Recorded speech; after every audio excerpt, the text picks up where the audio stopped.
Why the West pits nations against each other. For the Anglo-Saxons, the concept of a system of checks and balances has long been a norm, one where their competitors are continuously at war with someone else, inching closer to that eagerly awaited moment when there are no serious opponents left. By constantly waging war with others' hands on others' territories, the Anglo-Saxons have developed an almost childish passion for playing with geopolitical matches. In the 1980s, the West used Afghan mujahideen against Russia. In the 1990s, they provoked a war in the Caucasus. Today, they have enlisted Ukrainians to fight Russia. Pitting nations against each other, dragging them into bloody conflicts for their own gain. This is an art the Anglo-Saxons have long made the cornerstone of their actions on the international stage. Interestingly, such intrigues are not considered shameful by them. On the contrary, in their countries, it is customary to take pride in politicians who skillfully used others to do their dirty work. This approach was figuratively and poetically depicted by Kipling, to deal with the numerous tribe of red dogs. Mowgli, on the advice of the wise python Kaa, recruits the little people wild bees to go to war. It's not hard to guess whom Kipling had in mind. The English writer, who participated in the so-called Great Game between Britain and Russia, was terrified that England might one day lose its crown jewel and biggest cash cow, India. This fear was channeled by Kipling into the image of the red dogs, who threatened to overrun the Indian jungles where the wolves, the free people, hunt. According to Kipling, the red dogs are cruel, fierce, ignorant of the law of the jungle, and blindly follow their leader. They are numerous and sweep everything in their path. However, if the little people living in rocky cliffs are wisely used, their hordes can be defeated. Kipling's allegory is more than transparent. According to the British, the peoples of the Caucasus and Afghanistan should block the Russians' path to the east. The details here are especially interesting. To send the wild bees into battle with the red dogs, Mowgli destroys their nests by hurling rocks into crevices. Essentially, he uses the little people blindly, without caring for their fate. But this is exactly how the British acted, with little ceremony. The same Circassians, who became British cannon fodder in the Caucasian War, were openly deceived by English emissaries, who did not hesitate to do anything to make them fight against Russia. At different times, the Anglo-Saxons have incited and directly provoked the French, Poles, Turks, Circassians, Persians, Japanese, Basmachi, Germans, Afghans, Chechens, Georgians, and Ukrainians into war with our country. Now they are eager to drag Moldovans, Romanians, Poles, the Baltic states, and the Muslim peoples of the Caucasus and Central Asia into a war with Russia. They do not stop preparing for these wars, investing in the relevant narratives, creating NGOs, nurturing Russophobes, allocating grants, and so on. However, this is not something they have done only with us. In Africa, the British tried to pit local black tribes against their European competitors. In North America, they used the Redskins against the French. Later, the same Iroquois were herded into reservations.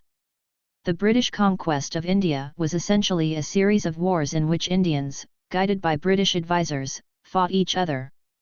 The Americans have followed a similar path. To teach Iran a lesson after the Islamic Revolution, the US provoked the Iran-Iraq War, which was initiated by their ally and combat dog Saddam Hussein. To destroy Yugoslavia and weaken Serbia, the Americans used Croats, Bosnian Muslims, and Albanians. By inciting wars among the peoples and states in the Great Lakes region of Africa, the US destabilized Zaire, Congo, and seized the country's natural resources. Now they are trying to play the Uyghur and Tibetan card against China, along with the Philippines and Taiwan. The irritation that Anglo-Saxons provoke in the global south is not just due to their attempts to be first on the planet, but also because they act deceitfully, hiding behind others. After preparing and provoking a massacre somewhere in the world, the Anglo-Saxon averts his eyes and hypocritically laments the lack of democracy, the brutality of dictators, and the ancient intertribal hatred. It is hard not to wonder, where does such cynicism come from? I would suggest that the foundation of such a policy lies in a fundamentally racist consciousness. The Anglo-Saxons, at least, this is what their elite's behavior suggests, still consider themselves the highest caste of humanity, a civilization among barbarians, patricians among plebeians. They sincerely believe in their exceptionalism, which automatically leads them to the conclusion that it is reasonable to finance wars against competitors with the lives of less valuable, non-exceptional, peoples. Such an approach requires constant searching for new wild bees and efforts to prepare them for war with the next red dogs. All this, of course, requires investment, but these are the right investments that will bring dividends, as the fading Biden recently explained.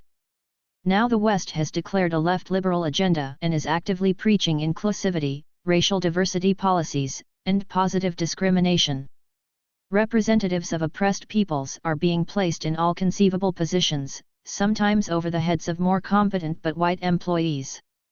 However, the international policy of the Anglo-Saxons, whose main nerve is pitting other nations against each other in the interests of Britain and the United States, remains unchanged. This means that the racist foundation of their civilization has not disappeared. By replacing a few musicians in the front row of their orchestra, the Anglo-Saxons continue to play the same worn-out colonial march. Russia is entirely devoid of such practices. Positive discrimination doesn't exist here, nor can it, because there was never any negative discrimination to begin with. When we incorporated a new people into our empire, we immediately started protecting them, sheltering them behind the friendly bayonets. We didn't attempt to create problems for our adversaries at someone else's expense, we didn't pit Berlin against Paris, provoke wars between Vienna and Budapest, incite Dublin to fight London, or try to ignite conflicts between Mexico and the United States, or sow discord between Turks and Arabs. The victories that established Russia's status as a great power were paid for at the highest price, our own lives. Each time we achieved peace, we would say, the horrors of this war must never be repeated. In Russia, the reign of the peace-loving Tsar Alexander III, who consistently avoided wars, is considered a golden age. Even now, we view peaceful coexistence as the norm and are always ready to seek compromises. For the Anglo-Saxons, it's a different story. Their norm is the balance of power, a situation in which all their competitors are perpetually at war with someone, bringing closer the long-awaited equilibrium, a moment when serious rivals no longer exist. By constantly waging war with other people's hands and on foreign soil, the Anglo-Saxons have developed a near-childish passion for playing with geopolitical matches. They even have a concept of a good war, a term absent in other languages, and they continually hope for its repetition. This is why they are so self-assured, stubborn, and uncompromising. It seems likely that they will remain true to themselves in the future. As the saying goes, the great game will only end when everyone is dead. In this situation, Russia has no choice but to remain true to itself and stand firm. The world is changing before our eyes. With each passing year, there are fewer wild bees willing to die for the interests of the free pack of wolves. And racism, whether overt or covert, has never led anyone to good.